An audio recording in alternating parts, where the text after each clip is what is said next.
Մայրը երբ երեխա է ծնում, ցավ ու տրտմություն է իր համար, բայց երբ որ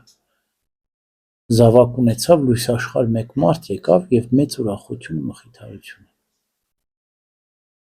Ամբողջ մարդկությունը այսպիսի երկունքի մեջ էր, երբ Քրիստոս ծնվեց։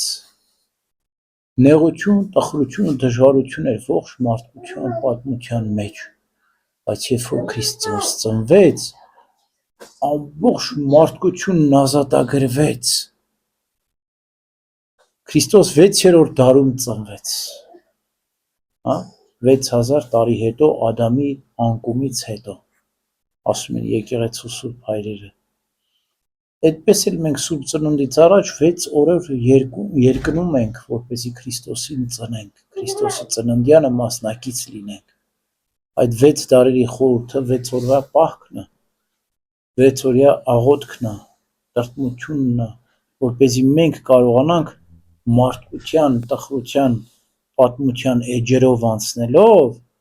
հասնել Քրիստոսի ծննդյան բարի լուրին։ Ուրեմն այս նոր տարվա օրերը դեկտեմբերի 30-ից մինչև հունվարի 5-6-ը պահեցողության աղոթքի օրեր են, Քրիստոսի ծննդյան նախապատրաստության օրեր են եւ ոչ թե մարմնավոր ուրախությունների, զվարճանքների, այլ մենք պետք է պատրաստվենք հոգևոր ուրախության օրեր են։ Մենք տխրում ենք, որ ապաշխարում ենք, բայց ինչպես Պողոս առաքյալն է ասում, այս տխրությունը հանուն Աստծո է եւ ուրախություն է բերում։ Ուրեմն մտնենք մարդկության պատմության մեջ։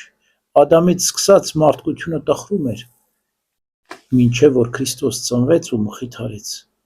Եվ 6 դարերի փոխարեն 6 օր պահք պահենք,